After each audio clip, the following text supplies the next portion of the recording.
Sponsorship for today's podcast is provided in part by Austin Custom Brass.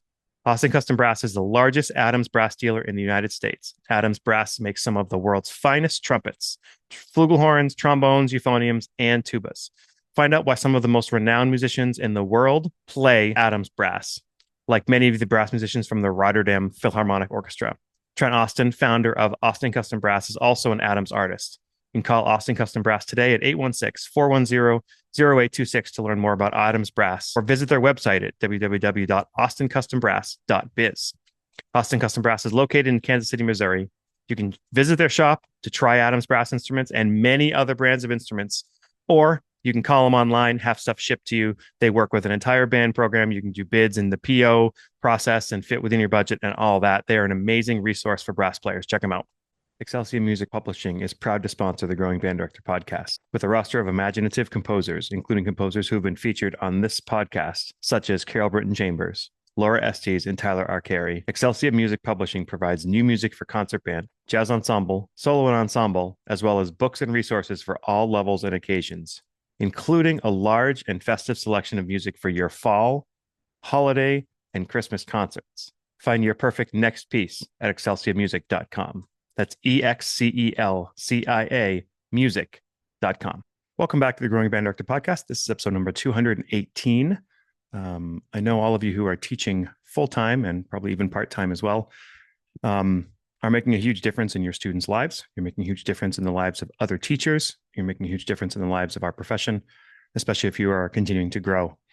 You know, I was reading something recently where they were talking about when they start declining in retirement, when they get to a point where they start getting weaker and they start being less positive, it's because they stopped learning. That the most important thing was to continue to learn no matter what. Somebody who always did that throughout his life was Jeff Smith. Some of you knew Jeff personally. Some of you knew him as the co-host on this podcast for the first 80 episodes or so. But when I met Jeff, he was continuously learning. And when he retired, he did not want to become irrelevant. He wanted to continue to grow. And a lot of you may not know this, but I owe the second half of my teaching career, I'll say from 2018, 2017 on, to Jeff Smith, because I was at 100% the burnout mode. That's where I was. I had recently taken on our second jazz band as well as our first jazz band. I had two small kids, and as you know, my wife's band director as well. So I was dropping them off at daycare at 7:15, in the band room by 7:19 with 40 kids sitting there waiting for me. I'd do marching band after school. We'd have jazz ensemble going. I was kind of trying to do everything, and I was burning out 100%. I didn't feel like I was my best for anybody. And at the time, I got a message from our drill writer in the Midwest who did a great job for us. But he said, you know what? I need to do other things. I'm not going to write for you guys anymore. Much more polite than that. And at first I was upset. I was like kind of bummed, like, oh, great, one more obstacle. And then I realized this might be something good for us, because at the same time, you know, I'd love to have somebody in person who can write and the kids can meet. And all that. So, you know, like anything, when you need help, you reach out to your friends, right? So one of my best friends is Andy Boysen. And I reached out and I said, hey, what's UNH doing for drill writers looking for someone in the area? I had sent out a couple of emails to some people who were in New England, who are very well respected, fantastic people. But they were writing a number of shows already. They were out of our price range. They were not things that were going to fit our program very well. And Andy says, you know, at UNH right now, we're using this gentleman named Jeff Smith. He was a 40-year band director in Norwalk, Connecticut, huge, immense program. And he's now retired up in Wolfboro, and he is staying very relevant and writing music and arranging and conducting and doing drill and all this. And here's his information. So when I reached out to Jeff, first of all, as a band director, to know that there's somebody who taught for 40 years, is now retired, and they want to teach other bands part-time, I thought that was just, okay, this guy's got my heart for sure. And then when we started talking, he never asked about money. It was all, okay, what's your philosophy of teaching band? Are we a good fit? Am I a good fit for you? Are you a good fit for me? And it turns out that he was a great fit. He was exactly what we needed at the time. And more importantly, he was exactly what I needed at the time. He came to our first meeting after we talked, and he said, "Yeah, I got to drive 2 hours each way, but I can do that." And oh, the money, that's fine. Yeah, we'll do that. And he came to our first meeting, and we had said we're going to do the music of the planets, and we told him what we were going to do already. So he came to the first meeting with 3 show designs, and my initial thought was like, did this guy not hear that we already have our show picked out? But then as I looked a little closer, of course, somebody this level, he had created 3 completely opposite show designs using the music that we were going to use. And at that point, I knew that he was the one for us. When we started teaching together, he was able to come into the parking lot we rehearse and bring the energy. He could run the rehearsal.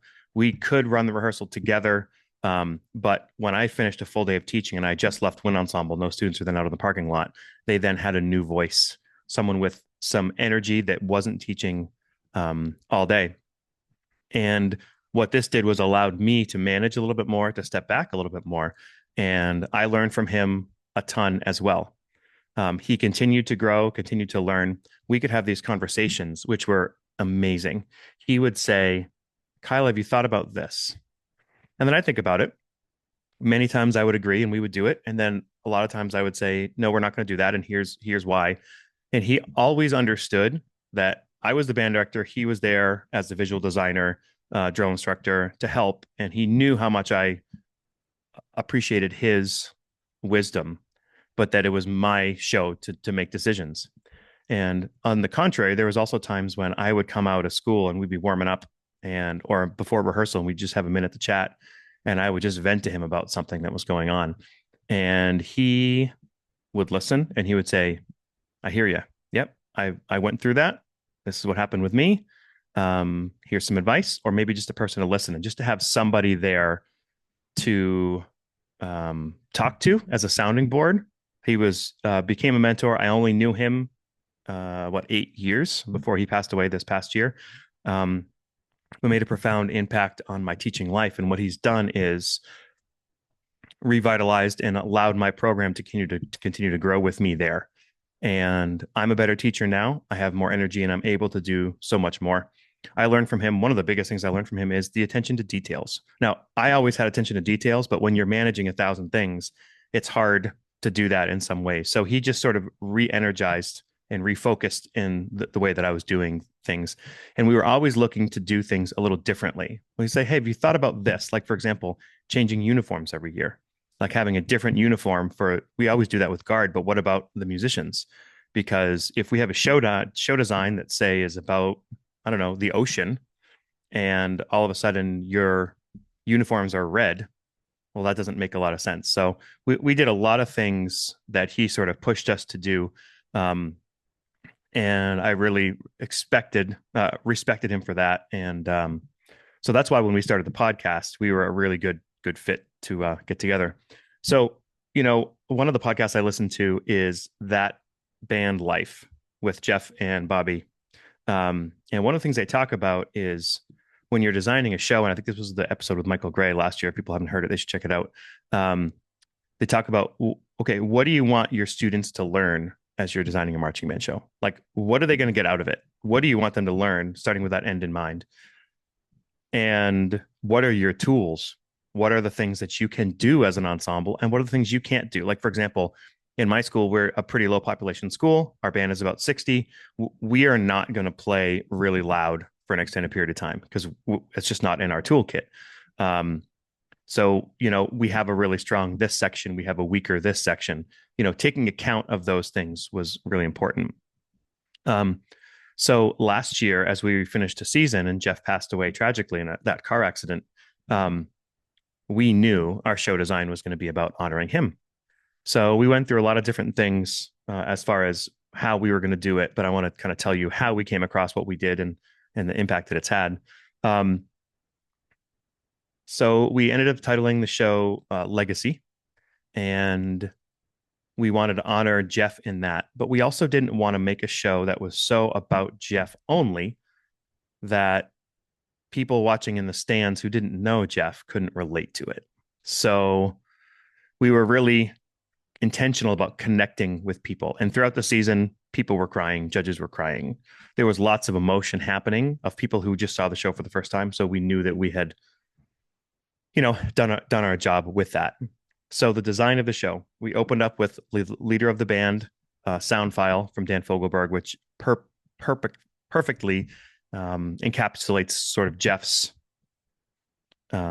life, and it was a great mood setter. The next piece we used was Choose Joy by Randall Standridge.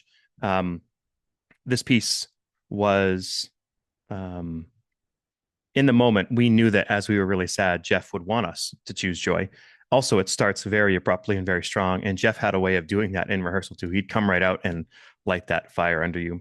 After that short introduction, we went to Yankee Doodle, and the reason we used Yankee Doodle, we sort of used in the style of the Morton Gould arrangement with the different keys and articulation styles and all. Reason we used that was because in 90, 91, I forget, one of those years, he took the Norwalk Band as the first band from Connecticut to go to the Rose Bowl parade. And one of the pieces they did was Yankee Doodle Dandy. So I was told it was Yankee Doodle, but then after we did the arrangement and started the season, I went back and listened again. It's actually like Yankee Doodle Dandy. So Jeff was kind of smiling up there from heaven. But we sort of did this classic old school band. So we even like did a parade in the middle of it, like a short parade scene. The guard had hats and rifles, and it's just a very sort of almost corny sort of old school band. And then we immediately transitioned into the Artie Shaw Concerto for Clarinet, which you might think is obscure, but it's a straight B flat blues, and it featured a clarinet and trumpet player, which was just to signify Jeff and me as a trumpet player. We would always battle back and forth about trumpet versus woodwinds and all that. And Jeff went to Berklee many times. His school won the Berklee Jazz Festival many times. He was an avid jazz educator throughout his life, so we wanted to include that as the ending of sort of the first half of that show. And I'll say this to directors: you have to make sure you know how to teach jazz articulation if you want to put jazz on the field. Because I've been so hesitant to do jazz on the field because I know how hard it is for students to swing sitting down in jazz band, let alone while moving. So we had the arrangement very carefully done so that we could achieve it, so that we could do it well in that jazz idiomatic style. The next portion we did was Time to Say Goodbye, the famous tune that everybody knows. And the idea that we had was Jeff was such an avid clarinet player. We said, you know what? Let's have everybody play the clarinet. Let's do a complete section where the entire band is playing clarinet. And this comes from Jeff. At one point we had the entire horn line with Jeff here spinning a flag. He always talked about like doing these kind of wacky things. So through some connections that we had, thank you to Toby Castle, and thank you to Ken Bart for allowing us to sort of borrow some clarinets. We were able to take the entire band, and shout out to Adam, Joey, and mainly Missy for teaching all of our students from the very beginning, like they were in fifth grade band. And we had probably 15 sessions that were each 10 to 15 minutes long on how to create good embouchures and how to put the reed on, and we did all that stuff from the very beginning. We had composed a short chorale that was in concert F that had the melody. It was a 4-part chorale, a bass part, and then part 2 only used the left hand, and then part 3 used left hand and went down to the right hand. And then students could kind of choose which part fit them best. So if they were really weak, they could stay on part 2, and any kid who was a woodwind player, they'd end up on part 1 and maybe part 4. And then part 3 was sort of like the in the middle one because they had to use both hands. And even then, Missy made a video of, here are my fingers, and here's how you're going to play this. Because these students all play music. They all read music. They all are very good musicians. But in this case, we wanted them to learn the clarinet, and we wanted them to learn these 5 measures pretty quickly. So they sort of went by the video and what fingers to use on that. It was really, really powerful. Just to have a standstill moment with 2 guard soloists and the entire band playing this chorale. I will say the only people who didn't play were our front ensemble members because they were providing the harmonic structure underneath it, and then the 2 guard soloists. But all of the woodwinds, all of the brass, all of the battery, and the rest of the guard. It was a pretty special moment. Also, my friend Barry Saunders calls the clarinet the misery stick because as a saxophone player trying to learn clarinet, it's the harder way to go, right? So I refer to it as the misery stick throughout the year. Having kids come on the bus, off the bus, into hotel rooms, out of hotel rooms, all that, always carrying a clarinet, is something that I will definitely miss. And then at the conclusion, we recapped Choose Joy, to really give that a positive ending. And just a couple notes about it. At the end, we had these two stairs that came together, and we put our student who plays bass clarinet up on the top, and he was wearing the director hat that opened the show as well. And then the color guard used this director hat symbolized Jeff. And he took the bass clarinet with the last chord and just rose it up into the air as high as you can make it, because Jeff's actual favorite instrument was the bass clarinet. He would always give lessons to our students specifically on bass clarinet, and we really wanted to show that at the end. There's so many things that went into the show, but I think one of the most special things that happened was we wanted to use a handful of voiceover quotes for our students to basically say, okay, at this part of the piece, we need a quote that kind of is about this. And we had our students collect those and vote on them. And so we ended up with these 5 quotes or 4 quotes, I forget. And anyway, the students wrote them, the students chose them. Our drum major led all that. So that was really awesome student leadership. But on top of all that, because we had the first 80 episodes of the podcast with Jeff's voice, instead of having the students read them, we actually used an AI generator, and a shout out to Adam Newton for doing this. And we made those quotes that were designed after Jeff passed away, but we had them read in Jeff's voice on artificial intelligence. And that was just so powerful. Hearing that from the very beginning. What was the first quote? The things you do for others, the things you do for yourself are gone when you're gone. The things you do for other people become your legacy. And then we were really able to turn this into a teaching moment through the students for, what is your legacy going to be? Like, how are you going to work hard to create a legacy? And at the very end, there's these hits and some open spots in the middle, and we had read in Jeff's voice, what will be your legacy? It was a really powerful show, and it connected with a lot of people. The season was a fantastic season. Obviously, we had heavy hearts and there was crying and things throughout, but every time a rainbow would arise, we would kind of see Jeff, and there was just a lot of funny things that happened that went well. We ended up going to nationals in Allentown for class 4A, and came in 3rd, got best percussion, best music. We were able to rehearse on J. Bernie Crum Stadium the day before. That ended up working out for us. There's a lot of things that happened that were they felt divine, and very grateful for the entire process. And circling back to what do we want our students to learn, we knew we had to heal. And this wasn't just about the students, it was about the staff and myself as well. And it's helped a lot. We were able to have his family members, his wife and his daughter and his son and his family kind of come in and meet the band and talk to the band. And it was just really everything that we would hope for in a marching band season. So as we're designing going towards next year, we need to be thinking of, okay, what do we want our students to learn? Where are we at? Do we just want to do a show that's cool, that's about this? Or do we want there to be some sort of deeper meaning somehow? And how are we going to achieve that? And all that. So it's been a fantastic year, but I wanted to share with you an interview that my drum major Jazzy and I have done, I think it was a week ago, when we returned from the national competition, I guess. We were reached out to by a local news station and asked to come on and talk live on their show for 5 or 6 minutes. So they've given us permission to share that audio and video as well. So that gives you some sort of idea about what's happening there, what that was all about. But I just wanted to kind of wrap up in saying that, like, the difference that you can make just one person is really enormous. Jeff made a huge difference in my life and in the life of thousands of other people as well. But you just be you and be the best that you can be, and continue to work no matter what day it is, no matter what season it is, no matter what year it is. Continue to grow, continue to work. And you can make a huge difference in the lives of a lot of people. So again, thanks for listening. Hope everybody's doing well. Looking forward to seeing people at Midwest. I'm going to be at the Excelsior booth, which I forget what number it is. Hold on, I have it here. 1825. So anybody who wants to stop by and just say hi, or wants to stop by and record a short session on the podcast, even if it's only 5 minutes or whatever it is. I'm looking forward to meeting a lot of people. And here is the interview that my drum major and I did with the local news station. With some nice positive press and a good chance to kind of go outside of my comfort zone. All right, everybody have a good week. The tradition of success continues for the Westbrook Music Department. The Westbrook High School Marching Band is one of the top units in the country. Yeah, they took third place out of 11 at their divisions at the U.S. Band's National Championship Sunday in Allentown, Pennsylvania.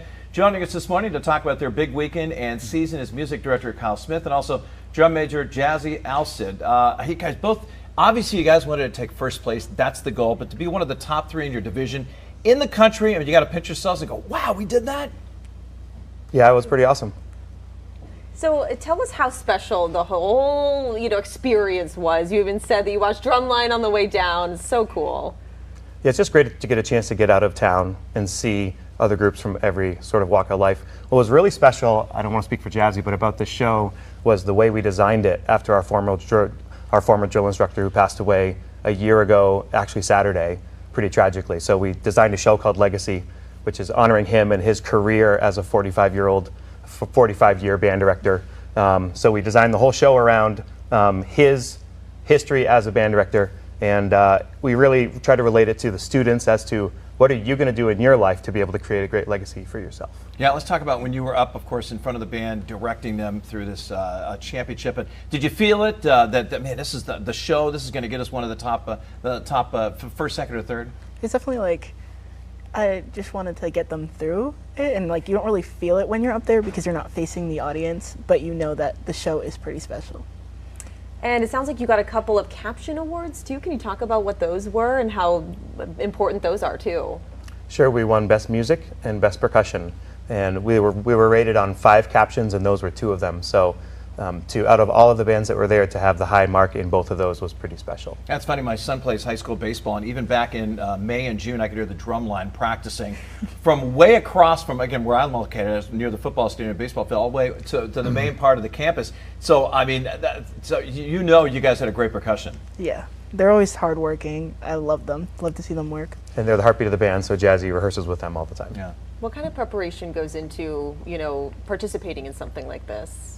So we have to sign up for it, but really it started a year ago, where we started designing this show for our students, and designing it all the way around, having the music arranged for us, having all the parts written and the choreography written and all that, and then they started learning it. Springtime, they got the music, and they just put in so many hours of hard work throughout the band camp in August, all the way through the two rehearsals a week in the fall, and they just worked so hard. We demand a lot of them. Right? Yeah. Yeah, we demand a lot of hard work, but that's going to translate into their lives as well. Yeah. Let's talk, both of you guys can talk about this when you came back on Monday. Let's talk about the welcome that you received. And was this a surprise for the kids? You guys were going to get the police escort and everything? Well, we get a police escort coming back from somewhere far away, but the big crowd that we had was definitely a surprise. Was everyone cheering? What was it like? Describe sort of what it was like. When we got off the bus, we immediately see people screaming for us, and they're all just getting so excited. It was such a heartwarming feeling. Yeah, that's awesome. And so what was the reaction for you to see that, just warm welcome home? Well, I had to kind of help organize that, so it wasn't a surprise for me, but so often we ask the kids to give and give and give and give and give for the group to then let them just be showered with some of that love from the people who love them was just fantastic. Now, for the folks that couldn't come to your show on Sunday in Allentown, Pennsylvania, or be there for the big celebration on Monday, talk about what's going on Saturday. Saturday, we're doing a parade. It's going to be very short in downtown Westbrook at noon, starting down near Portland Pie and ending up near the library. We're not performing in this parade. It's the first parade I've ever been a part of that we're not performing.